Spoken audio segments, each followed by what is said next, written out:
მოგესალმებით, მე ვარ ლალიკო თბილისი მედიკიდან. დღეს ჩვენთან იმყოფება New Vision საუნივერსიტეტო ჰოსპიტალის ქირურგი ოფთალმოლოგი, ოფთალმოლოგიური დეპარტამენტის ხელმძღვანელი ქალბატონი ლელა ნემსაძე. მოგესალმებით, დიდი მადლობა სტუდიაში მოწვევისთვის. დიდი სიამოვნებით ვისაუბროთ ნებისმიერ თემაზე. დავიწყოთ თავიდან, როგორ გადაწყვეტეთ, რომ ექიმი გამხდარიყავით, ეს რომ მოგვიყვეთ და ქირურგიის მიმართულებით როგორ წახვედით? მაინც დიაგნოსტიკიდან იწყება ხოლმე ყველაფერი. მადლობა შეკითხვისთვის. რაც შეეხება ექიმობას, საკმაოდ ადრე ჩამოვყალიბდი ცხოვრებაში. იშვიათად არის ხოლმე რაღაცაზე ესე ადრე რო ჩამოყალიბდება ბავშვობიდან ადამიანი პროფესიაზე. და მიუხედავად იმისა, რომ 5-6 წლიდან არავინ სერიოზულად არ აღიქვამდა ამ ჩემს სერიოზულ გადაცებას, ბოლომდე შევინარჩუნე ეს ინტერესი, ასე ვთქვათ.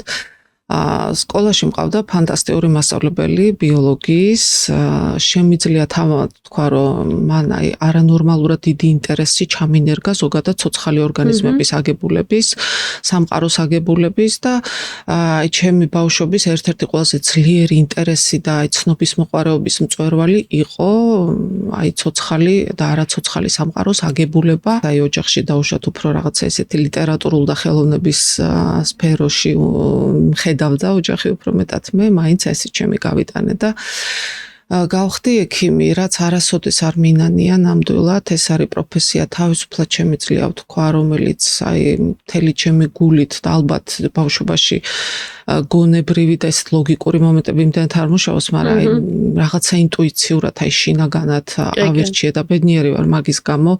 თან ესეთი ჩემი რაღაცნაირი თანდაყოლილი ეს გულჩვილობა და ადამიანების გაჭირვების მიმართ ძალიან დიდი თანაგრძნობა, ამ ყველაფრის და დახმარების სურვილი, ამ ყველაფრის დახარჯვის საშუალება მომწე ჩემმა პროფესიამ და ნამდვილად არაფერი არ არის ისეთი მნიშვნელოვანი და ისეთი რაღაცა შინაგანი სისავსის და კმაყოფილების გამომწვევი ჩემთვის, როგორც ერთ-ერთი თუნდაც ერთი ადამიანის და თან საშუალება რო გაქვს, რომ ბევრ ადამიანს დაეხმარო, თუნდაც ერთი ადამიანის დახმარება სერიოზული ცხოვრებაში.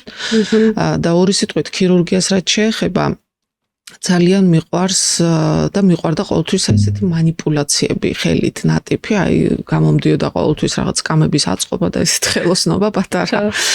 და ესეთი ნატიფი პირველი კურსიდან მუშაობდი ყოველთვის ვიცოდი, რომ ქირურგია მინდოდა, მაინტერესებდა, მე თვითონ თუ შემეძლო ჩარევა რაღაც ამ ორგანიზმის ფუნქციონირებაში და მახსოვს პირველად როცა ვნახე ოფთალმოლოგიური ოპერაცია, იმ წუთში ჯერ მანამდეც ქირურგია მინდოდა და რაღაც ზოგადი ქირურგი ვარ განათლებით და ნამუშევარი ვარ მუცლის ქირურგიაში, ნეიროქირურგიაში, ბევრ ადგილას ძალიან. მაგრამ როგორც კი დავინახე ოფთალმოლოგიური ოპერაციების ეს რაღაცნაირი სინატიფე მოძრაობების იქვე მოვიხიბლე და არც ეგ არ მინანია დღემდე, იმიტომ რომ ძალიან სასიამოვნოა ჩვენი პროფესია თვითონ შესრულების თვალსაზრისითაც, არა მხოლოდ ეფექტური შედეგები გვაქვს პაციენტისთვის, რომელიც ვერ ხედავდა და ხედავს, არამედ თვითონ ქირურგისთვისაც ეს არის რაღაცნაირი ესეთი დახვეწილი და ნატიფი სიამოვნება. ოფთალმოლოგია, მიკროქირურგია, სხვანაირია კი. ოჯახში ექიმები რო ყავთ ხოლმე როგორც წესი და მაგიტო ირჩევენ ამ პროფესიას, თქვენ შემთხვევაში ესე არის. არა, პირიქით.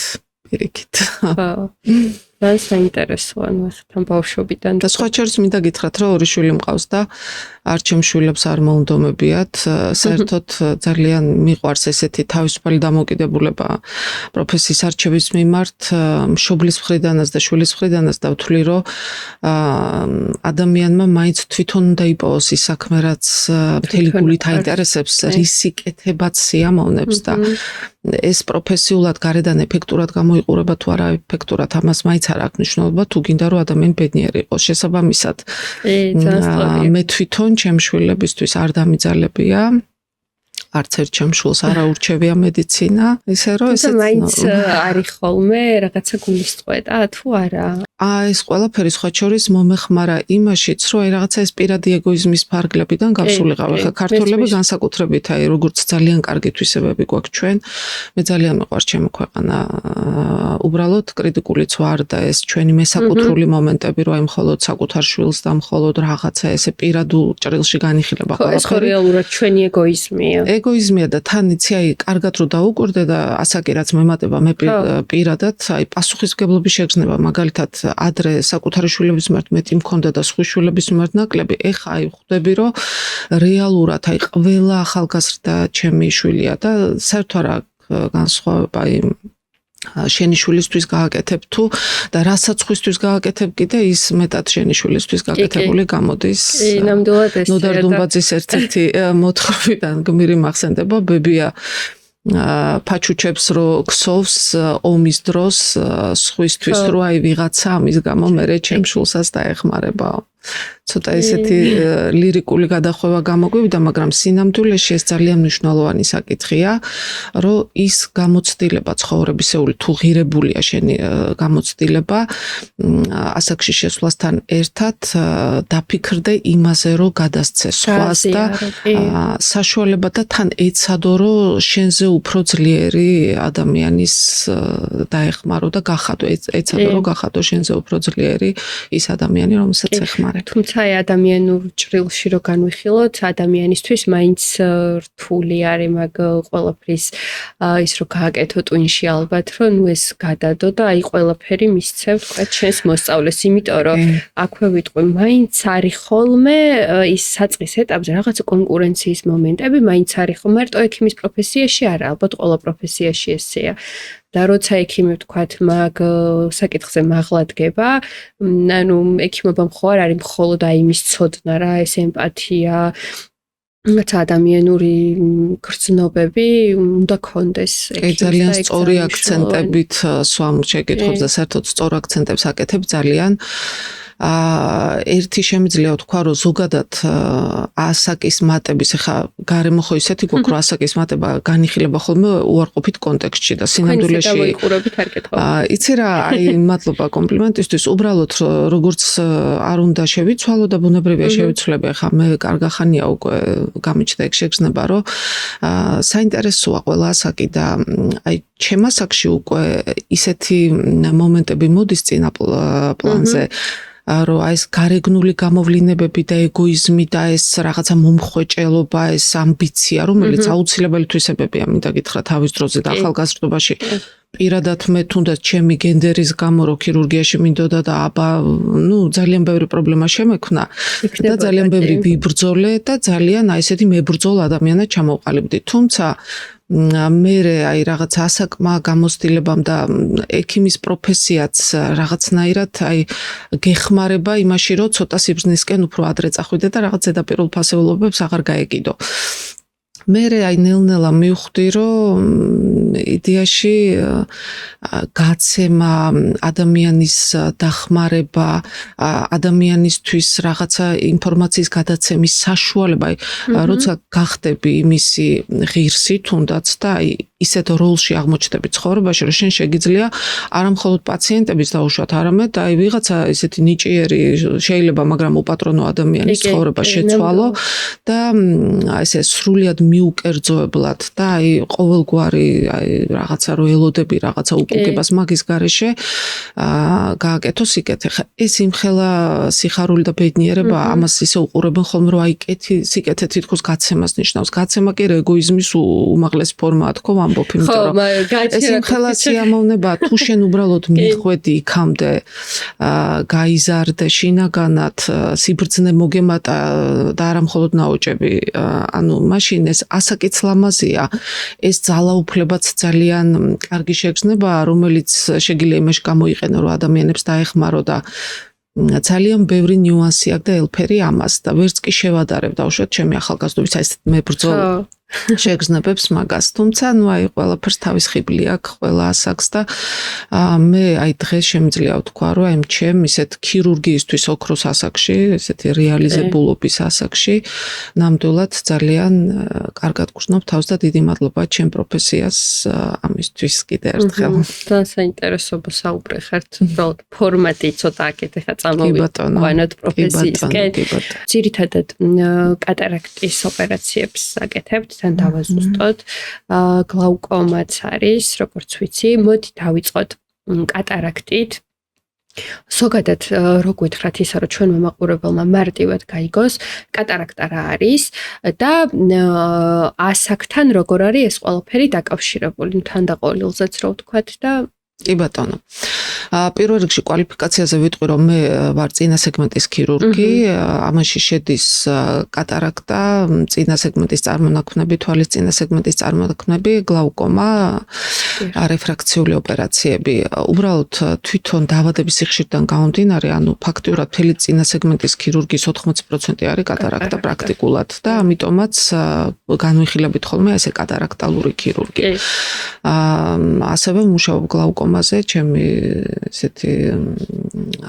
ჩემთვის ერთ-ერთი სერიოზული ინტერესის სფეროა და ყველა ოპერაციას ვაკეთებ ქირურგიას, რაც არსებობს გლაუკომის ვაკეთებ ყველაფერს.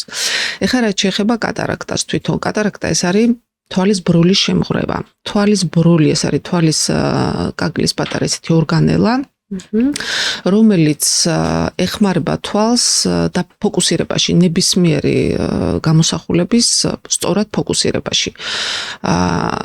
ისევე როგორც განსაზღვრულ მანძილზე, ასევე სხვადასხვა მანძილზე, აი ნებისმიერ მანძილზე, ახლა თქვენ რომ შეცვალოთ მზერის მიმართულება და ხან ახლო ობიექტ შეხედოთ, ხან შორს ობიექტს, ყველაფერი ამის ფოკუსირებაში გვეხმარება თვალის ბროლი.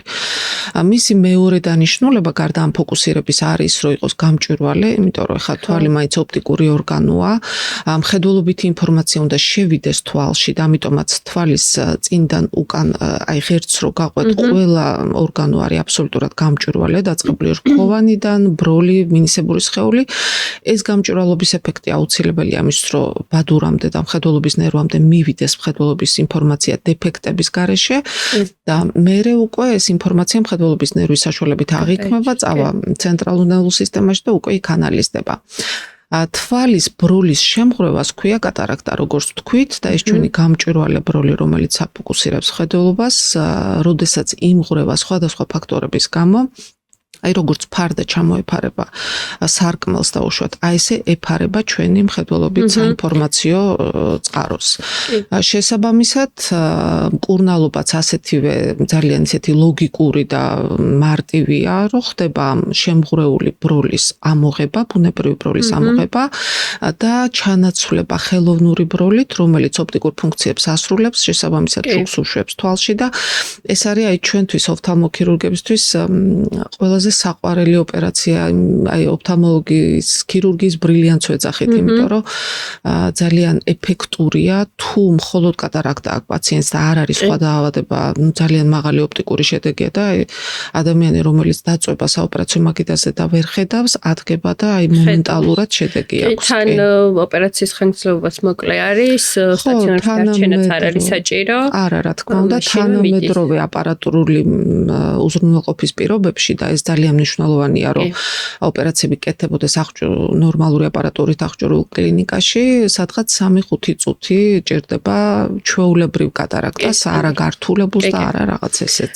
იცი რა მაინტერესებს ქალბატონელა, თუ გქონიათ აი ტექნოლოგია რადგან მახსენეთ ისეთი შემთხვევა, ვთქვათ ამ პერიოდის განმავლობაში, როდესაც, აი აპარატს რაღაცა დაემართა, ვთქვათ, ხო ხდება ხოლმე შუა ოპერაციაზე მოხდეს, შეიძლება არც მოხდეს, მაგრამ თუ ყოფილა ესეთი შემთხვევა და აი მაგ დროს როგორ იმოქმედია, თან როგორ უნდა იმოქმედოს ექიმმა. საკმაოდ ისეთი სასაცილო, ეხლა კი სასაცილო, მაგრამ თავის დროზე ძალიან დიდი სტრესის გამომწვევი შემთხვევები მქონია საკმაოდ ხშირად, იმიტომ რომ ეხლა ძირითადად თბილისში ჩემ კლინიკაშიც მუშაობ, ესეთი მომენტები არ არის ხოლმე, მაგრამ მე რაიონებში დავდივარ, ვაკეთებ ოპერაციებს და იქ მაინც უფრო არის ხოლმე ამ აპარატურული უზრუნველყოფის პრობლემები. თუმცა აი სრულიად მზად ვარ ნებისმიერ სიტუაციისთვის ეხლა უკვე და ახალგაზრდა ქირურგებსაც ყოველთვის ვეუბნები, როცა იწყებენ ესეთ ადგილებში მუშაობას, რომ აუცილებლად თავიდან მაინც აწყის ეტაპზე უნდა გამოცდილი ქირურგიც სადღაც ახლოს იყოს და თავზე გადგათ, იმიტომ რომ მქონდა მაგალითად შემთხვევა ერთხელ, როცა მიკროსკოპი ჩაქრა შუა ოპერაციის კეთების დროს, ანუ მე როცა დავშალე თვალის ბროლის ბირთვული ნაწილი და ეს პერიფერიული მასები უნდა ამომეღო, უცებ რაღაცა გადაიწვა კლინიკაში და ყველაფერი ჩაქრა და მაგალითად ახლა მომზადებული ვიყავით იმით, რომ ჯიბის ესეთი საკმაოდ მაღალი განათების LED განათებით რაღაც სანათი ქონდა ჩემს ასისტენტს და წარმოიდგინეთ, რომ იმ სანათს ანათებდა თვითონ თვალს, მე მიკროსკოპში ვიყურებოდი და ნუ ესეთი რაღაცა არაუშავს განათებით როგორღაც დავასრულეთ ის ოპერაცია და თვითონ პაციენტი მახსოვს მე ისეთი ყველა ჩასვლაზე ოპერაციებზე სუმეპატიჟებოდა მე მერიდებოდა ხოლმე აი თქვენ თვითონაც შეეშინდა იმიტომ რომ მიხვდა ეხა ჩვეულებრივად ჩვენ ხო ადგილობრივი ანესთეზიით ვაკეთებთ ოპერაციებს და პირველი რაც უთხარი მეთქი ნუ გეშინია გვაქვს განათება იმიტომ რომ აკანკალდა პაციენტი ყოფილა ესეთი შემთხვევები როცა დავუშვათ გამოსულა თვითონ ვაკუოემულსიფიკატორი მაგალითად მდგომარეობიდან და ამ შემთხვევაშიც გვაქვს ჩვენ ესეთი დამხმარე აპარატურა თან იცით რა არის ადრე ეს ოპერაციები საერთოდ სხვანაირად კეთდებოდა. ადრე არ იყო ესეთი ტექნიკური პროგრესი, ხო?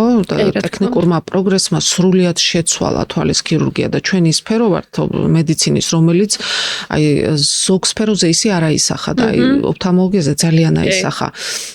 თუნდაც ის რომ ადრე მაგალითად კატარაქტები კეთდებოდა მხოლოდ მწიფე სტადიაზე, ელოდებოდნენ აი მაგაზე კი. მაგაზეც ელოდებოდნენ, როდის დამწიფდებოდა კატარაქტა და საერთოდ რომ ვეღარ ხედავდა ადამიანს გამკრუებული ბროლი, უზარმაზარი განაკვეთით და მე თვითონაც გამიკეთებია ეგეთი ოპერაციები, ექსტრაკაფსულური ექსტრაქცია ქვია, ანუ კეთდებოდა უზარმაზარი განაკვეთი, ამოღებული იყო მთლიანად ეს ბროლი და მერე ისმებოდა ხელოვნური ბროლი და დიდი ნაკერი და ეს ნაკერი, რომელიც მე იხსნებოდა რაღაცა პერიოდის შემდეგ, თუ მაგალითად აი კანის შემთხვევაში ან ნებისმიერი სხვა ადგილის შემთხვევაში ეს უბრალოდ კოსმეტიკაა და შეიძლება ნაწიბურად დაგრჩეს, თვალზე ნაწიბური ეს ნიშნავს ასტიგმატიზმს, ანუ თვითონ მხედველობითი დეფექტს. ამიტომაც ძალიან დიდი მიღწევა იყო ეს ენდოსკოპიური ტიპის ოპერაციები, ხა როგორც ვაკეთებთ 2.1 მილიმეტრია ძირთადი განაკვეთი და თითო მილიმეტრი ორი დამხმარე. ისე რომ აი დახურვაც არ ჭირდება, ნაკერიც არ ჭირდება, არაფერი ადაპტირდება ხო ფანტასტიკურად. მაგრამ ჩვენ გამოყვა ამ ძველი დროიდან, როცა არ იყო ესეთი იდეალური აპარატურა, რაღაცა ესეთი ჩვენი რაღაცა გამოცდილება იქ манипуляციების, რომელსაც აი თუ მაგალითად გაითიშა რაღაც, აი ვამბობ ხოლმე ხა საერთოდ ამბიციურად ლაპარაკი ძალიან ისეთი სიბრიყვია მედიცინაში, იმიტომ რომ აი თუ რაღაცა ადამიანს თავისი არასწორი ნათქვამი შეიძლება დაუბრუნდეს უკან, როდესღაც მედიცინა ძალიან ულმობელია მაგ ხრივ, ამიტომ აი მე რაღაცას ვაკეთებ და რაღაცას ესეც განსაკუთრებულს არ არის ჭკვიანური ლაპარაკი, ესე ვთქვათ. უბრალოდ შემიძლია ვთქვა და მაგიტომაც აი აქვს ფასი დაუშვათ რაღაც გამოცდილ ექიმს, რომ როცა შევხედავ პაციენტს თვალებში და ავიღებ პასუხისმგებლობას მის ჯანმრთელობაზე, შემიძლია შევპირდე, რომ ნებისმიერი ესეთი ტექნიკური გაუმართავობის შემთხვევაშიც შეგვიძლია, რომ დავასრულოთ ოპერაცია კარგი შედეგით. კი, აი რაღაცა იმუნიტეტიც არის რა, ეხლა როგორც 90-იანების თაობას რაღაცა სხვა თაობა არის და ზოგადად ჩვენ კი, ზოგადად გამოვლილი, ხო, გამოცდილებაც ამ ჭრილში, რა თქმა უნდა. ძალიან საჭიროც არის ახლა შეიძლება იმასთან ძველი დრო არ დაბრუნდეს, ამას თავისი ბევრი პლუსი აქვს ამ ტექნოლოგიურ პროგრესს, მაგრამ იცი რა, აი მინდა გითხრა, რომ ესეთი მომენტები თან აი ჩვენ აი ესეთი ნერვულ სისტემაზე, ანუ ამ დროს როცა თავს ფლობ, აი როცა მართლა აკეთებ რაღაცა უნატიფეს манипуляციას რთულ თვალზე და აი სუნთქვითაც კი, სუნთქვასაც კი ვაჩერებ, თვალებსაც კი არ ვახამხამებთ, მაგ დროს აი სანამდე იმ манипуляციას პატარას არ მიყვან ბოლომდე და შუქი ქრება, ანუ ეს არ ვიცი, გადის ჩვენს ნერვებზე და ჯანმრთელობაზე, იმიტომ რომ ეს არის უზარმაზარი სტრესი და თუნდაც გარეგნულად არ გეტყობოდეს, იმიტომ რომ მიჩვეული ხარ ფლობას, აი მე მქონია შემთხვევა მაგალითად, რომ იმ წუთში არასდროს არაფერი რეაქცია არ მაქვს, როგორი კრიტიკული სიტუაციაც არ უნდა იყოს, მაგრამ მერე საოპერაციო დღის მერე აი რაღაცნაირად აი გამოფიტული ხარ აბსოლუტურად ან შეიძლება თავი კარგად არ იგრძნო. ანუ ეს ამიტომაც არის ექიმის პროფესია და ზოგადად ქირურგის განსაკუთრებით კიდე მოსაფრთხილებელი, რომ თუ კარგი ექიმი ხარ და მთელი გულით ეძლევი შენ პროფესიას და ადამიანების სამსახურში დგეხარ, იმიტომ რომ ჩვენ ვართ მსახურები ადამიანის ჯანმრთელობის და მაგ შემთხვევაში აი ძალიან დიდ იცვითები და ძალიან დიდ რაც რესურსები გაქვს, ყველანაირ რესურსს დებ ამ საქმეში კი. ქაუტანლა, მოდი მწიფე კატარაქტასთან დაკავშირებითაც ვთქვათ, რატო იყო ასეთი მიდგომა მედიცინაში? ჩვენთან კი არა, ზოგადად მსოფლიოშიც ასე იყო, რომ რაღაცა კატარაქტა სანამ გარკვეულ საფეხურზე არ მივიდოდა და არ დამწიფდებოდა, არ იყო მიზანშეწონილი გაკეთება, უფრო მწიფე კატარაქტებს აკეთებდნენ და ახლა ეს მიდგომა შეცვლილია, ნუ ახლაც არის ალბათ რაღაცა ქვედაზღვარის, ქვემოთაც, ზედაზღვარის ქვემოთაც არ გაკეთდება ჯერ კატარაქტის ოპერაცია, მაგრამ რაღაცა თქვა საწყის სტადიაზეც კეთდება კატარაქტის ოპერაცია. რატო არ უნდა მივიყვანოთ ბოლო ეტაპამდე? აი ამაზე რომ კი ბატონო, ის რო ადრე დაუშვათ იყო ესეთი მეთოდი ოპერაციების გაკეთების, რომ უნდა დამწიფებულიყო და მე უზარმაზარი განაკვეთით პრაქტიკულად თვალის გარშემოწერილობის ნახევარი იყო, ხო იჭრებოდა. ამას თავისი ლოგიკური მიზეზი ჰქონდა, იმიტომ რომ დამწიფებული კატარაქტა ზოგადად ბროლი როცა მწიფდება, მე არის მყარი და იმისი ამოღების საშუალება თვალიდან სხვა არ იყო. უბრალოდ აიმხელა ორგანოს, რომელიც აი მთლიან ეკვატორს ფარავს თვალისას და აი თვალის ცენტრში, ნუ ოდნავ უფრო წინ არის დაკიდებული დიაფრაგმასავით. ამისი ამოღების საშუალება სხვანაირი არ იყო, თუ არ გააკეთებდი შესაბამისი ზომის განაკვეთს. და ანუ რა ვიცი, აი ტექნოლოგიურმა პროგრესმა კატარაქტალურ ქირურგიაში აი ეს უსაზღვრო შესაძლებლობები ჩვენ მოგცა მხოლოდ ფაკოემულსიფიკაციის გამოგონებამ, ანუ ეს არის იდეალური მეთოდი, რომლის შემთხვევაშიც თვითონ ულტრაბგერის საშუალებით ხდება აი ესეთი მყარი შემღვრეული კატარაქტალური ქსოვილის ემულსიფიცირება და ამოსრუტვა, ესე ვთქვათ პოპულარულ ენაზე რადგან ლაპარაკობთ, ისე ასპირაცია ქვია მაგას და სპეციალური საშუალებების გზით შეგვიძლია დაკეცილი და აი ესეთი იდეალურად მომზადებული, ესე ვთქვათ, შექმნილი ხელოვნური ბროლის, კეცვადი, კუმშვადი ხელოვნური ბროლის შეყვანა თვალში, რომელიც მე გაიშლება, დადგება დიაფრაგმის ადგილას და იდეალურად აკეთებს თავის საქმეს.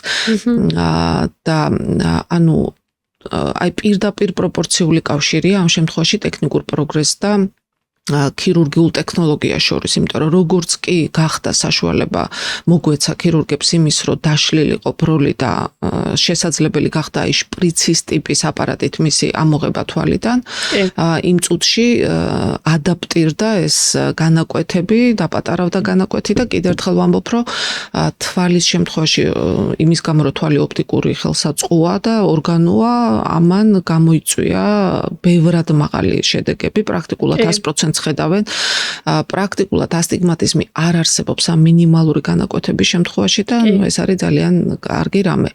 და რაც შეეხება ახლა რატო არ უნდა დავამწიფოთ და სხვათა შორის მიუხედავად იმისა, რომ ყველა მიცის თითქოს და ყველა პლატფორმაზე magას ვამბობთ ქირურგები, რომ არ უნდა დავამწიფოთ, ესეთი სასაცილო ტერმინიც გვაქვს დაჟე, რომ აი ვამბობთ ქართული, აი ნამდვილი ქართული სამამულო კატარაქტები, როცა აი სანამდე ბოლომდე არ დამწიფდება, მამდე ვერ ხედავს ადამიანი. ხა რა თქმა უნდა ვაკეთებთ ესეთებს, ვაკეთებთ გადამწიფებულ კატარაქტებსაც, რასაც მე კიდე თავისი გართულებები მოყვება. ხა დროში არ ვიცი როგორ ვარ ამაზე საუბარი, რამდენად შესაძლებელია ის, რომ დამწიფდება კატარაქტა, მე გადამწიფების პროცესი იწვევს თვითონ ბროლის საფიქსაციო აპარატის მორყევას და ეს ფიქსაციო აპარატი თუ მოირყა, მე ხელოვნური ბროლის ფიქსაციის პრობლემაც არის და ხანდახან საჭირო ხდება ხოლმე, რომ თავის საფიქსაციო აპარატიანად ამოვიდეს ბროლი და ჩვენ გვაქვს ეს უკვე უფრო რთული ტიპის ოპერაცია და ნახევარი საათი გრძელდება, როცა ხელოვნური ბროლი უკვე უნდა დააფიქსირო, მიაკერო, ან სპეციალური სხვა ფიქსაციის მეთოდები ბევრია სკლერასთან და სხვა ტიპის ოპერაცია და აი რატო ამ დროს ხო, როცა თავის დროზე გაიკეთებ მაგრამ პრობლემა არ იქნებოდა.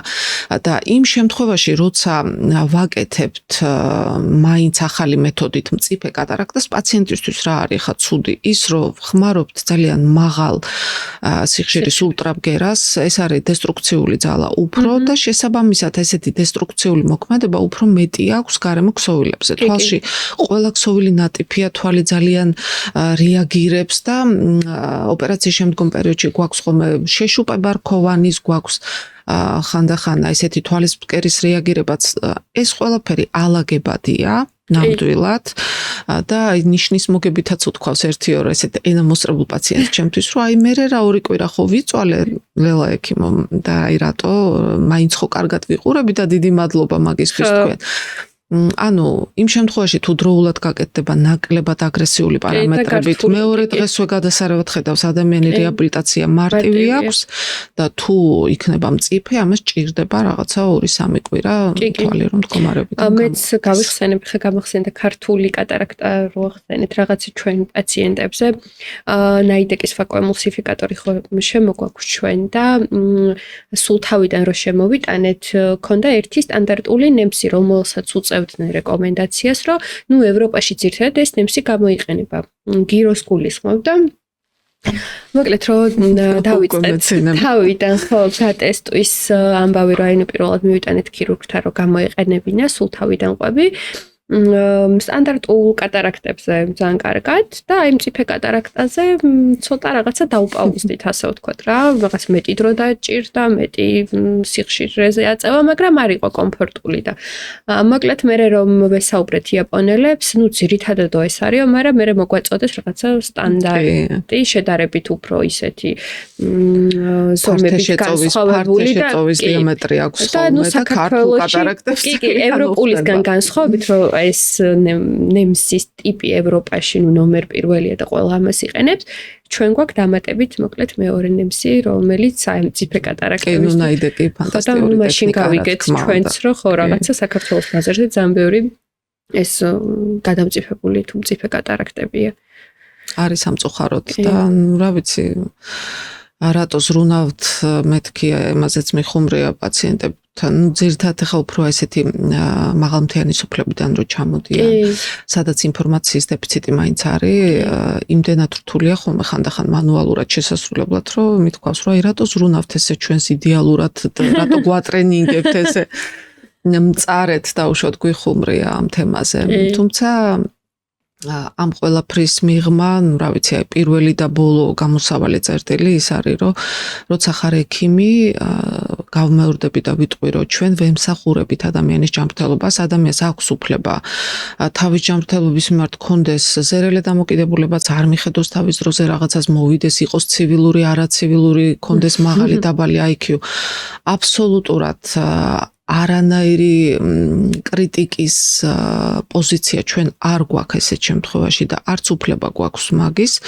ჩვენ ვართ ვალდებული, რომ ყველა განვითარების ადამიანს დაავადების ნებისმიერ სტადიაში ფსიქოთერაპიიდან დაწყებული მოვემსახუროთ მაქსიმალურად ისე, რომ მაქსიმალური შედეგი მიიღოს და გავუშვათ აი არატრავმირებული თუნდაც აი ესეთი დადებითი კონტექსტით ვასწავლოთ პოპულარულ ენაზე და მის დონეზე, როგორ უნდა მიხედოს ჯანმრთელობას და რა შეიძლება გაითვალისწინოს აქედან, ისე რომ აი ეს ყველაფერი ხუმრობები მარტო ესე ვიწრო წრეში რჩება ხოლმე ეს ქართულ კატარაქტებზე და რაღაცებზე, იმიტომ რომ ყველა ადამიანზე ძვირფასი არაფერი არ არსებობს და ყოველთვის აი როგორი არასწორიც არ უნდა იყოს ადამიანი და ჩვენ ექიმები მე ძალიან მიყვარს კიდე ერთი ესეთი ჩვენი პროფესიის ერთ-ერთი მხარე, რომ ჩვენ აბსოლუტურად აპოლიტიკურები, აი ყველაფერში ავართ, ანუ ჩვენთვის არსებობს მხოლოდ ადამიანი, კარგი, ცუდი, ესეთი მტერი, მოყვარე, ახლობელი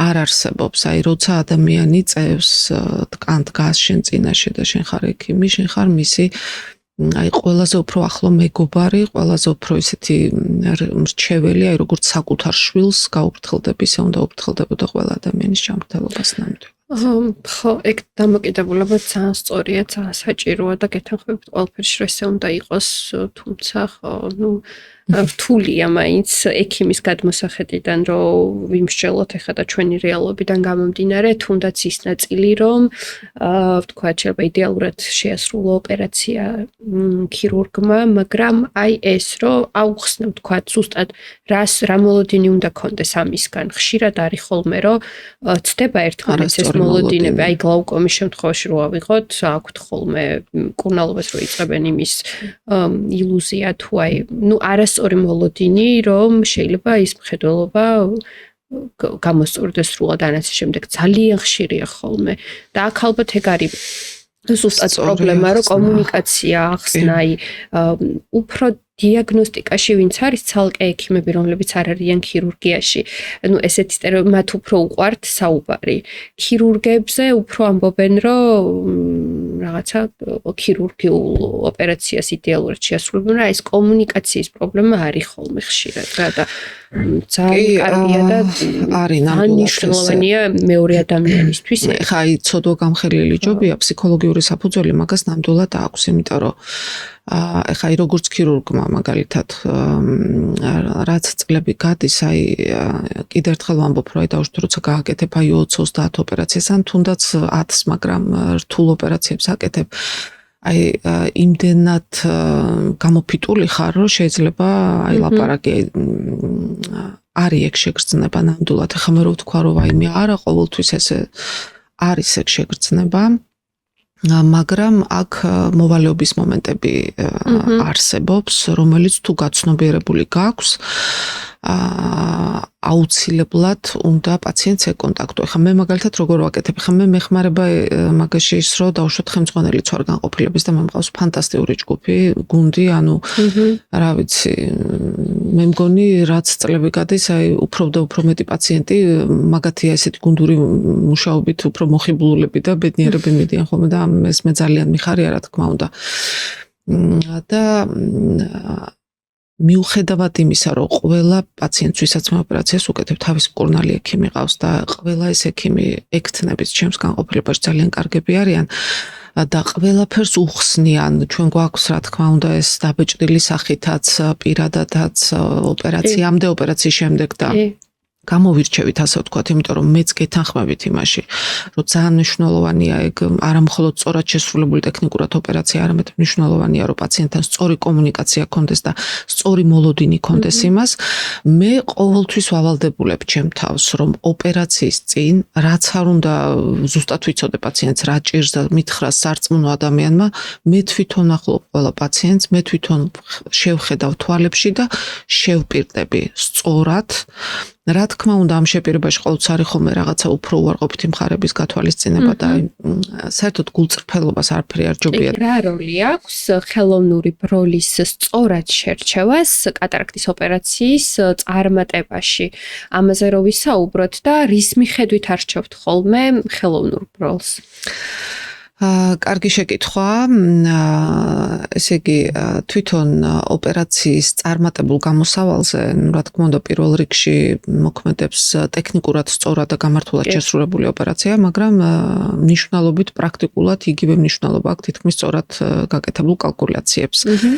როგორც თქვით, ბროლი არის ოპტიკური ნაწილი თვალის, რომელიც აფოკუსებს გამოსახულებას და ეს გამოსახულება უნდა მოხდეს ბადურაზე, იმისთვის, რომ ადამიანმა მკაფიოდ დაინახოს გამოსახულება.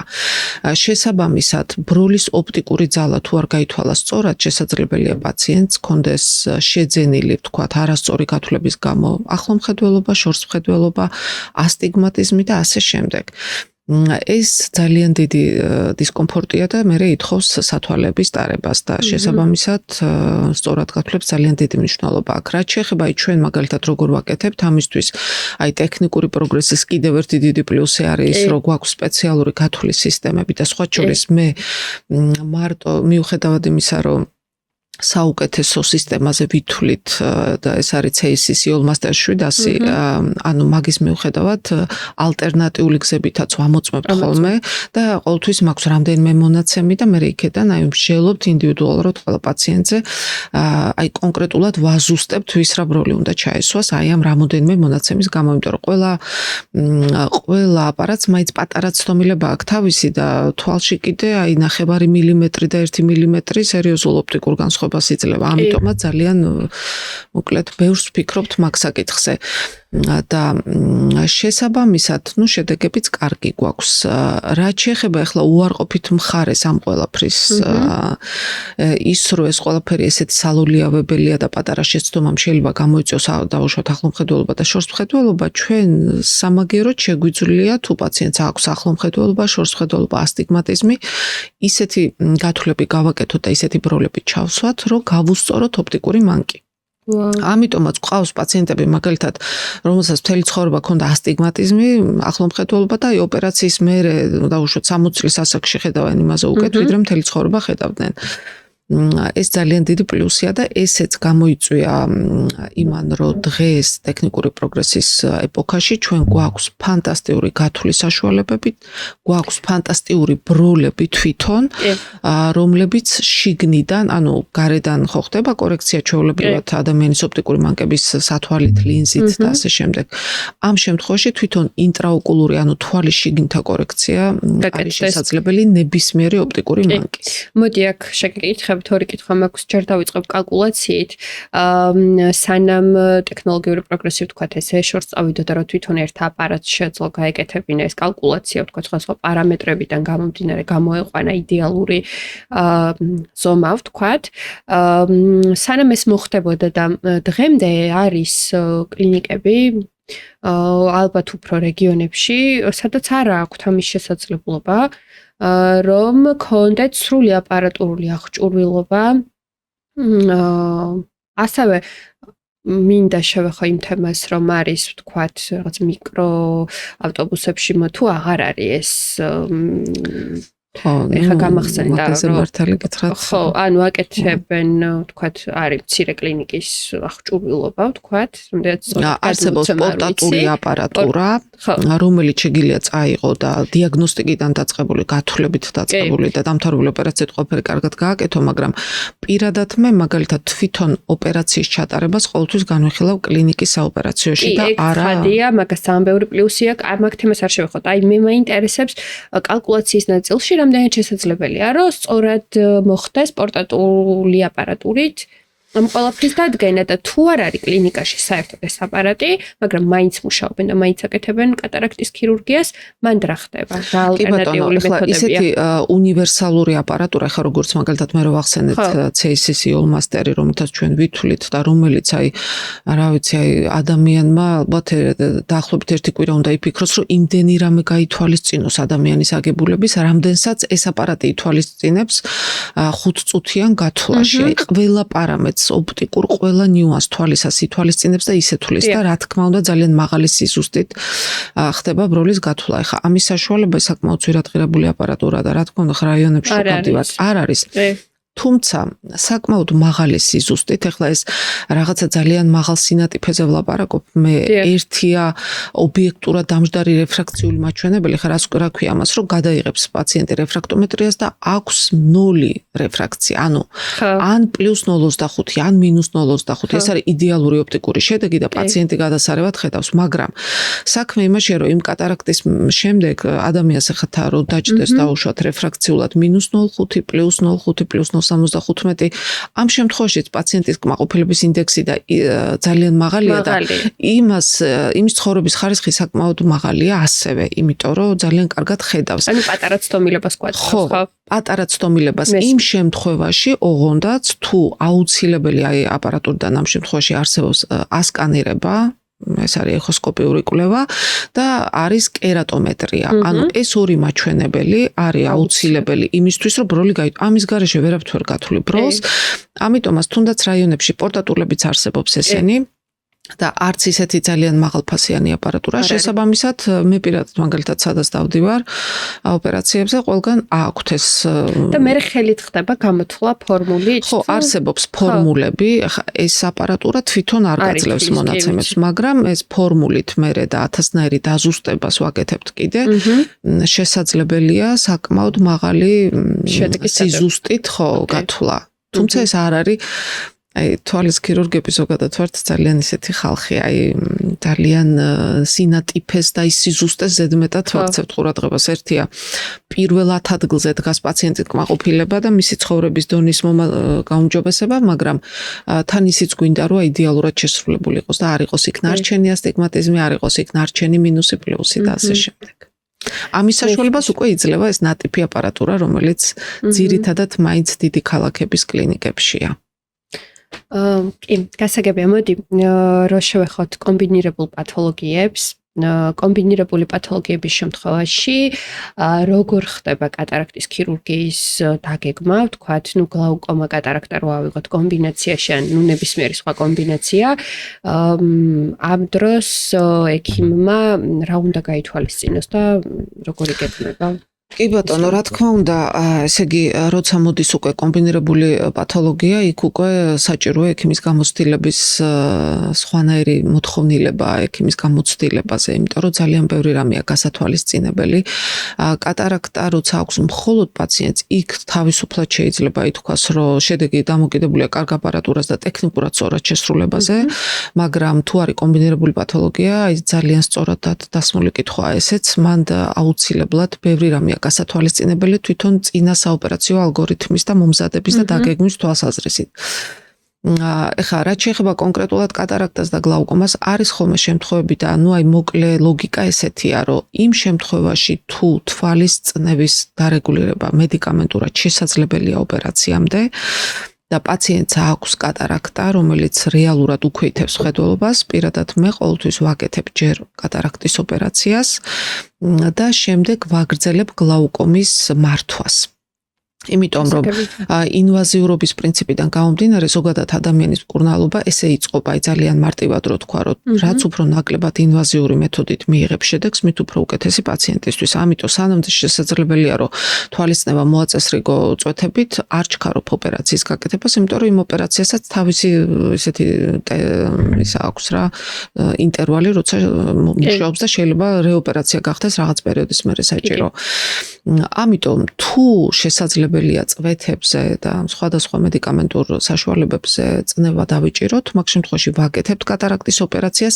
ამ შემთხვევაში ძალიან მნიშვნელოვანია ის კომუნიკაცია, წინა კითხვა რაც იყო ჩვენი, რომ პაციენტს სწორად აუხსნათ მოლოდინები, რომ კატარაქტის და გლაუკომის კომბინაციის შემთხვევაში ჩვენ ვაკეთებთ კატარაქტას, ოპერაციის წინ ვერ ვაფასებთ ხედველობის ნერვის მდგომარეობას, იმიტომ რომ არ ჩანს აი როგორც პაციენტს უშლის ისე ჩვენ გვიშლის, არ ვიცით მდგომარეობა და აი პირდაპირ ტექსტი პაციენტთან არის ესეთი, რომ ჩვენ გავაკეთებთ კატარაქტის ოპერაციას იდეალურად, თუმცა არ ვიცით როგორ მდგომარეობაში დაგვხვდება მხედველობის ნერვი თქვენი გლაუკომის დიაგნოზიდან გამომდინარე და რის საშუალებასაც მოგცემს ის ნერვი, შეიძლება მხედველობა ისეთი იყოს. როცა პაციენტი არის მომზადებული და ინფორმირებული და გაგებული და მიღებული აქვს ეს ინფორმაცია, ესეთ პაციენტებს მერე პრობლემა არ აქვს ნამდვილად.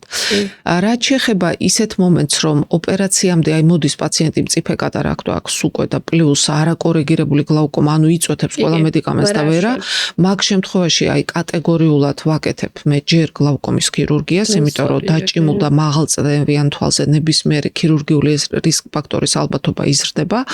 ვაკეთებ გლაუკომის ქირურგიას, მოვაწესრიგებ წნევას და მე იდეალურად წნევაზე და დარბილებულ თვალზე, ესე ვთქვათ, ვაკეთებთ კატარაქტის ოპერაციას. ერთადერთი გამონაკლისივით შეიძლება იყოს აქ, რომ არსებობს ფაკომორფული გლაუკომა, მეორადი გლაუკომის სახეობაა, როცა ბროლი კატარაქტა უბრალოდ კი არ ფორმირდება, როგორც ბროლის შემღვრევა, იწყებს გაფუებას და ზომაში მომატებას და იმის გამო, რომ თვალის შიდა სივრცე პატარაა, ეს გაფუებული ბროლი იწვევს თვალის წნევის მომატებას და გლაუკომა რაღაცა მეორადად შეიძლება ჩამოყალიბდეს. ასეთ შემთხვევაში, ანუ პათოგენეზური მკურნალობა ქვია, ეტიოპათოგენეზური მკურნალობა, რომელიც სწორი მკურნალობაა, ეს იმას ნიშნავს, რომ აი რაც იწვევს რაღაც პროცესს, ის უნდა მოაშორო, აი მარტივად რო ვთქვათ გასაგებენაზე. ამიტომაც ასეთ შემთხვევაში ხანდახან ვაკეთებ ჯერ კატარაქტის ოპერაციას და როცა მოვაშორებთ ხოლმე ამ გაფუებულ და ესე მოცულობაში გასდევ ბროლს, არის შემთხვევები, როცა გლაუკომის აი წნევის მომატების პრობლემა თავისთავად მიდის ეს თუ დროულად მოვიდა პაციენტი, თუმცა თუ ამ შემთხვევაშიც მოვიდა დაგვიანებულად, მაგ შემთხვევაში მიუხედავად იმისა, რომ ამოვიღებთ ბროლს და კატარაქტას იდეალურად გავაკეთებთ, რჩება მაღალი წნევა და თუ არ დაემორჩილა მედიკამენტურ თერაპიას, ამ შემთხვევაში ჯერ კატარაქტის ოპერაციას ვაკეთებთ და მერე გლაუკომის ოპერაციას. ანუ ბევრი მომენტია, იცით, აი ძალიან ბევრი. მაგრამ ნუ შეჯამებისთვის ახლა ადამიანებმა რო შევაჯამა მოკლედ კატარაქტა გლაუკომის შემთხვევაში, როცა არის კომბინირებული პათოლოგია, თუ თვალის წნევა, ვთქვათ, წოთებით ნორმის ფარგლებშია, შესაძლებელია რომ გაკეთდეს კატარაქტის ოპერაცია ჯერ და შემდეგ ვნახოთ გლაუკომაზე რა ხდება და როგორ ვიმკურნალოთ. თუ წვეთებით არ კორეგირდება, ყველა ვარიანტში ჯერ უნდა გაკეთდეს კი გლაუკომის ქირურგია და მერე დამშვიდებულ თვალზე, წნევა მოწესრიგებულ თვალზე გაკეთდეს კატარაქტის ოპერაცია, ძალიან იკლებს რისკები, ანუ პრაქტიკულად უფრო დაცული ალგორითმია პაციენტის რამე და რა მინდა კითხოთ ვისი ქალბატონელა, კატარაქტის ოპერაციის შემდგომ რა ცვლილებებია რეალურად ხედველობაში? აი ასეთ პაციენტებში. კატარაქტის ოპერაციის შემდგომ, ესე იგი, თუ ეს არის მხოლოდ კატარაქტა და სხვა გლაუკომის შემდგომ, კი ბატონო, თუ მაგას გულისხმობთ, ესე იგი, კატარაქტა როგორც ასეთი ინკურნება ქირურგიული მკურნალობით და ერთადერთი რაც შეიძლება მოხდეს რაღაცა პერიოდის მერე განვითარდეს უკანაკაფსული შემგროვა, ანუ მეორადი კატარაქტა, რომელიც ასევე ექვემდებარება მკურნალობას და ამის შემდეგ კატარაქტა როგორც ასეთი პათოლოგია აღარ არსებობს. ის არ შეიძლება იმან მერე კიდე დააკლოს პაციენტს რამე. მაგრამ კატარაქტის ქირურგია არ აისახება უმეტესწილად გლაუკომის მიმდინარეობაზე. გლაუკომა უფრო ვერაგი დაავადება, გლაუკომა ქრონიკულად მიმდინარეობს და მიუხედავად იმისა, რომ ერთადერთი ბერკეტი მართლა მაგის მართვის არის წნევის მოწესრიგება, იმ წნევის მოწესრიგების შემთხვევაშიც კი აბსოლუტური გარანტია ჩვენ არ გვაქვს და ის მაინც ესე ვამბობთ ხოლმე ხატოვნად ნელ-ნელა მიცოცავს ნერვის დაზიანებები. ამიტომ კატარაქტის საკითხის გადაწყვეტის შემდეგ, ესე ვთქვათ, ჩვენ მუდმივ მონიტორინგზე ვიტოვებთ პაციენტს, რომელსაც აქვს გლაუკომა და მართავთ 3 თვეში ერთხელ წნევის გაზომვა, 6 თვეში ერთხელ იქ ფუნქციური კვლევები, ეს აუცილებელია. იმიტომ რომ თან ესეც ვერ იტყვი ზუსტად, აი რა შეიძლება მოხდეს ზუსტად. პაციენტი მაგიტომაც არის მონიტორინგზე, რომ დინამიკაში ჩვენ თვითონ ვაკონტროლოთ და ვნახოთ და შესაბამისად ჩავერიოთ.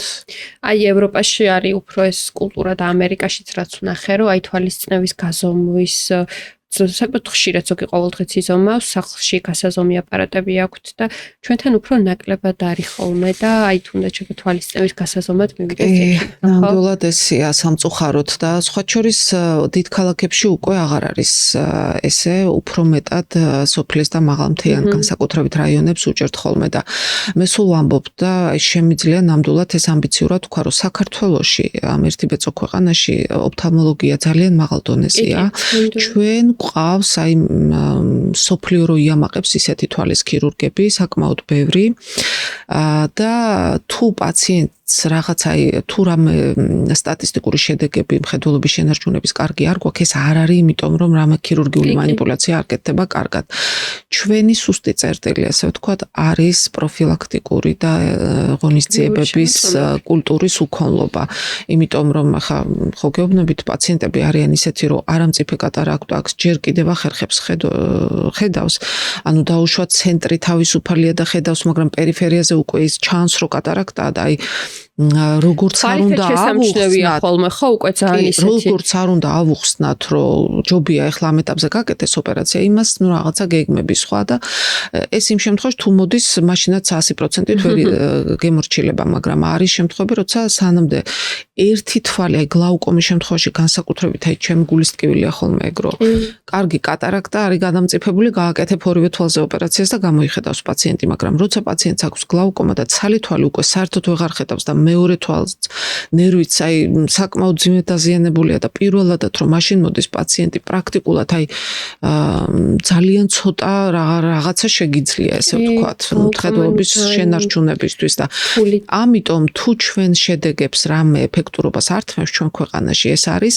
მაინც პროფილაქტიკური მედიცინის დაბალი კულტურა რომელიც თუ მოგვარდება და მე ხა საერთოდ ამ ჯანდაცვის ორგანიზების სფეროში დიდად კომპეტენტური არ ვარ, მაგრამ თუ ის მოხერხდება ოდესმე რომ ეს სადაზღვევო კომპანიების გზით და რაღაც ეს სავალდებულო გასინჯვების საშუალება იქნება, აი დარწმუნებული ვარ, რომ ბევრად უკეთესი შედეგები იქნება ყოველ შემთხვევაში ოფთალმოლოგიაში და დარწმუნებული ვარ, არა მხოლოდ ოფთალმოლოგიაში. გეთანხმებით სრულიად.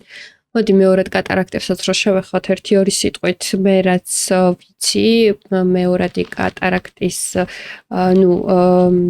გაჩენის რამოდენიმე ფაქტორია. ერთ-ერთი შეიძლება იყოს ან არასწორად შერჩეული ბროლი, ან სწორად შერჩეული, მაგრამ თქვა შედარებით დაბალი ხარისხის ბროლი. მეორე ფაქტორი შეიძლება იყოს და განიხილავენ, რომ ეს უკანა კაფსულორექსის სისტემა და კიდევ არის ალბათ სხვა ბევრი ფაქტორები, მაგრამ აი ბროლებთან დაკავშირებითაც რო გითხრათ, ეხა სახელმწიფო დაფინანსება ეხა რადგან ვახსენეთ, გამახსენდა, DRG-თ კეთდება ოპერაციები და არის რაღაცა განსაზღვრული თანხა, რა თანხაში შეიძლება კლინიკამ შეიძინოს ბროლი, შეიძლება კლინიკასაც და ექიმსაც კონდეს სურვილი, რომ ძალიან მაღალ ხარისხიანი ბროლი ჩასვას, მაგრამ ვერ მოხდება იმ ბროლის დაფინანსება, ხო ისეა? ნამდვილად ესეა.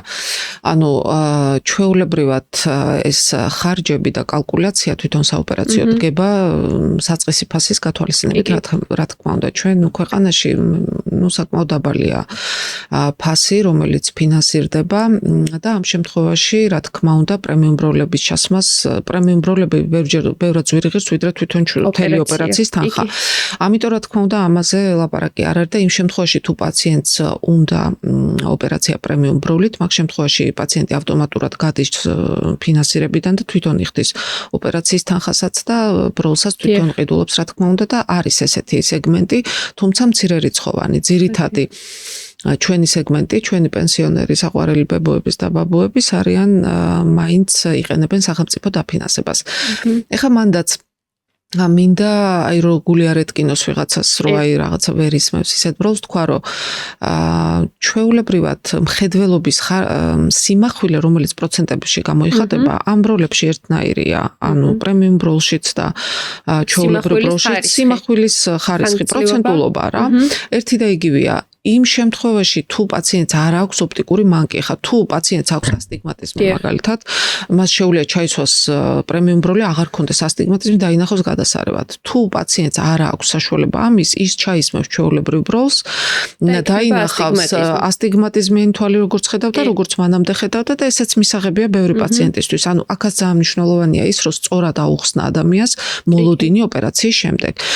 რაც შეეხება ახლა მეორადი კატარაქტის ფორმირებას და აი ამ ბროლების ხარისხის კავშირს ამ ყველაფერთან ესე გეტყვით აი მოკლედ რომ ვთქვათ რომ მეორადი კატარაქტა ეს ისე ჟღერს თითქოს კიდე კატარაქტა ვითარდება ეს არ არის სწორი ტერმინი დიდად სინამდვილეში ეს არის უკანა კაფსულის შემღვრევა ჩვენ კატარაქტის ოპერაციის დროს ვიღებთ კატარაქტას მთლიანად ტოვებთ მხოლოდ უკანა კაფსულას და წინა კაფსულის ნაწილს რომელიც არის გამჭვირვალე დროთა განმავლობაში იქ რო ჩდება ხელოვნური ბროლი ამ ხელოვნური ბროლის და კაფსულის ხახუნის შემთხვევაში რაც გარდაუვალია. იქ იწყება რაღაცა ისეთი პროცესები, რომელიც ამღვრევს უკანა კაფსულას. აქ ეხა რა ფაქტორებია, რაც უფრო ინერტული და ძვირფასი მასალის არის ბროლი და სიძვირფასე ესე ვთქვათ, გამოიხატება ხელოვნური ბროლის შემთხვევაში გამჭვირვალობა ყველას ძალიან კარგი აქვს ინერტულობით, რომ აი ის ბროლი ისე ზის, რომ არ იწევს არანაირ ესეთ რეაქტიულ გაღიზიანებას თვალისას და რაც ნაკლები რეაქცია აქვს თვალის ქსოვს, მით ნაკლებად ხდება აი ნებისმიერი პროცესის სტიმულაცია, ან ფიბროზის, ან შემღვრევის, ან რაღაცა ანთებადი რეაქციები. ამიტომაც ამ შემთხვევაში მაგას მნიშვნელობა აქვს, რომ პრემიუმ ბროლების შემთხვევაში გაცილებით დაბალი პროცენტია მეორადი კატარაქტის განვითარების და მეორე ფაქტორი რაც ამას განსაზღვრავს თვითონ უკანა კაფსულის მდგომარეობა ინდივიდუალურად პაციენტის ხა არის მაგალითად პაციენტები ვისაც აქვს სქელი კაფსულა და თავიდანვე რაღაცა შემღვრეული და რა თქმა უნდა, იქ მაღალი ალბათობაა, რომ თუნდაც პრემიუმ ბროლის ჩასმის შემთხვევაში მაინც შეიმღვროს რაღაც პერიოდის შემდეგ, თუმცა ეს ყველაფერი ისეთი ტრაგიკული არ არის, იმიტომ რომ საკმაოდ ისეთი მარტივი და არაინვაზიური ლაზერული პროცედურით ხდება მეორადი კატარაქტის შემთხვევაში უკანა კაფსულის დისციზია და მხედველობის სიმახვილე აბსოლუტურად ბრუნდება. და ბოლო წინადადებით ამასაც აფინანსებს სახელმწიფო. ამასაც კი ბატონო, ძალიან კარგად აფინანსებს სახელმწიფო და ორი სიტყვით იმასაც ვიტყვი, უკანა კაფსულორექსისი ახსენეთ, ძალიან დიდი მნიშვნელობა აქვს უკანა კაფსულორექსისის პირველად კატარაქტის პროცედურების გაკეთების დროს რო გაკეთდეს, რამდენიმე შემთხვევაში. ეს შემთხვევა არის ხოლმე ჯუვენილური ბავშვთა და ახალგაზრდობის ასაკის კატარაქტები, იმიტომ რომ ახალგაზრდა ორგანიზმი იმდენად რეაქტიულია, რომ რაც არ უნდა ბროლი ჩასვა იქ, ზუსტად იცი რომ რაღაც პერიოდს მერე უკანა კაფსულა შეიმღვრება, ხანდახან თანდაყოლილი კატარაქტების შემთხვევაში წინა ვიტრექტომიაც ხდება საჭირო, ანუ არა მარტო ამ კაფსულის ნაწილის, არამედ იქ მინიცებური სხეულის წინა ნაწილის მოშორებაც. ამიტომაც წმინდა სამედიცინო ჩვენება უკანა კაფსულორექსისის ამ შემთხვევებში არის. მაგრამ ჩვეულებრივ სტანდარტულ ოპერაციაზე აქაც ახლა ინდივიდუალური მიდგომები არსებობს სხვადასხვა ქირურგების, მაგრამ იმდენად დიდი განსხვავება თვითონ ოპერაციის ხანგრძლივობაში, მაინც რისკ ფაქტორია დამატებითი, რამაც შეიძლება დამატებითი გართულება გამოიწვიოს, რომ ამ შემთხვევაში რისკი და თვითონ მიღებული ეფექტი არ ღირს რისკად, ამიტომაც უმეტესობა შემთხვევებში, როგორც წესი, ქირურგები ვაკეთებთ წინა მხოლოდ კეთდება ოპერაცია და თუ საჭირო გახდება, როცა საჭირო გახდება, უპრობლემოდ გაკეთდება თან არაინვაზიური, ანუ ლაზერული პროცედურა, ეს იაგლაზერით კეთდება ეს პროცედურა, ისე რომ ანუ მანდაც ალბათ პაციენტმა უნდა იცოდეს ახლა რაღაც ინოვაციად და სიახლეთაც არის გამოტანილი ეს თავიდანვე უკანა წინა კაფსულის ერთდროულად დაშლა თუ ხო, ანუ უკანა კაფსულის მოხსნა შესაძლებელია. და იმ შემთხვევაში ხა მაგალითად როცა მე მაქვს უკანა კაფსულის შემღვრევა, თვითონ კაფსულაა შემღვრეული.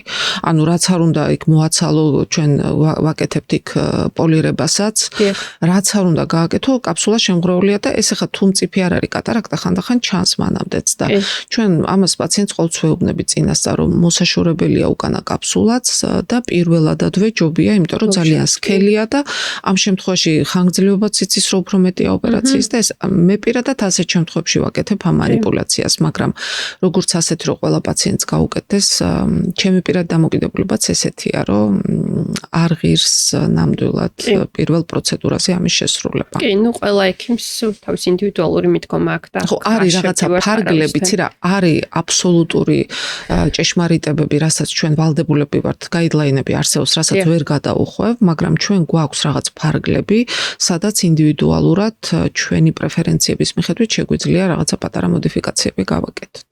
კი. მოდი ბოლოსკენ რო წავიდეთ, New Vision-ზე გკითხავთ, როგორ ფიქრობთ, რა არის თქვენი გუნდის თავარი უპირატესობა, რაც მოწონთ პაციენტებს და მოდიან თქვენთან, აი რა არის მთავარი, რაც აუცილებლად ექნება მანდ მოსულ პაციენტს. კი ბატონო, თვითონ New Vision-ი აი ერთ-ერთი მთავარი ფაქტორი მინდა ვთქვა, მოკლედ რომ მე გავხსენი განყოფილება ოფთალმოლოგია არ ქონდათ ჩემამდე და მე რომ მივედი ჩვენ გავაკეთეთ ოფთალმოლოგიური განყოფილება და ერთ-ერთი რამაც გადამაწყვეტინა მაგ კლინიკაში საბოლოო დღუზის ჩაშვება იყო ის, რომ თვითონ მაგათი სლოგანი ეს არ არის ისეთი თავარი სლოგანი მაგათი არის ადამიანზე ზრუნვა. ეს შეეხება სწავლის ნაწილსაც, ეს შეეხება მკურნალობის ნაწილსაც და ეს არ არის მოგებაზე ორიენტირებული კლინიკა, ეს არის IP კლინიკა, რომელშიც ძირითადად არის გათვალისწინებული პაციენტის ინტერესი, გათვალისწინებულია სხვა შორის თვითონ ჩუსტაფის ინტერესიც შესაბამისად, ანუ ამ შემთხვევაში ფასეულობების თანხმედრა ჩვენ გვაქვს. ხა რაც შეეხება ჩვენ გუნდს, ნამდვილად თან მერიდება ხოლმე როგორც საკუთარი კარგი შვილის შექება გიჭირს ადამიანს ეგეთი მომენტი.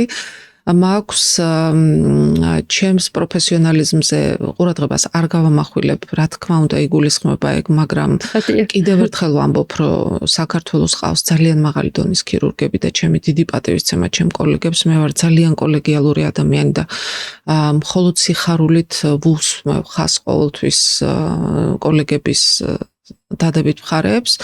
თუმცა აი პატარა პლუს განსაკუთრებულს დავიტოვებდი ალბათ ჩემი ჩვენი გუნდის მომსახურებაში რაღაცნაირად მგონია რომ ყველა ადამიანი, ყველა მომენტი, ყველა ალგორითმი, აი ნებისმიერი ლოჯისტიკური მომენტი გათვლილი და წინასწარ ნაფიქრი გვაქვს. თვითონ ყველა ადამიანი არჩეულია არა მხოლოდ ამ ესეთი განათლების და თავისი ცოდნის მიხედვით, არამედ ადამიანური თვისებებითაც და ყველა პაციენტს, რომელიც ჩვენთან განყოფილებაში მოვა, დახვდება ძალიან დიდი ზომიერი ყურადღება, სითბო, მზრუნველობა და უმეტესობა პაციენტების ამას აღნიშნავს, რომ აი გასაგებია მხედველობა, გასაგებია ეს მიღებული სერვისი, მაგრამ არსად არ გვიგრძნია თავი ესე თბილად, მოვლილად, მზრუნველობით, ყურადღებით, დაკვალიანებულად და ინფორმირებულად და ყველაფერი და მე ძალიან ბედნიერი ვარ, რომ ამისი მიცემა შეგვიძლია ჩემი გუნდი მაგის საშუალებას მაძლევს. ნამდვილად ძალიან დიდი ყურადღების და მზრუნველობის ქვეშ იქნება ყველა ადამიანი და რა თქმა უნდა შესაბამისად ჩაუტარდება მაღალი დონის ქირურგიულიც და თერაპიული მომსახურებაც ოფთალმოლოგიური, იმიტომ რომ ჩვენ გვაქვს მაგის ადამიანური რესურსიც და რა თქმა უნდა ტექნიკური უზრუნველყოფაც აბსოლუტურად თუ რამე არსებობს ყველაფერი არის ჩვენ განყოფილებაში. მადლობა ძალიან დიდი. მადლობა მობრძანებისთვის, ძალიან საინტერესო იყო და წარმატებებს გისურვებთ თქვენს გუნდთან ერთად. დიდი მადლობა ასევე და მინდა აღვნიშნო რომ სასიხარულოა რომ საინტერესო იყო ჩემთან ურთიერთობა და ასევე საინტერესო იყო საინტერესო შეკითხვების და სწორი აქცენტების დასმული შეკითხვების პასუხი. მადლობა.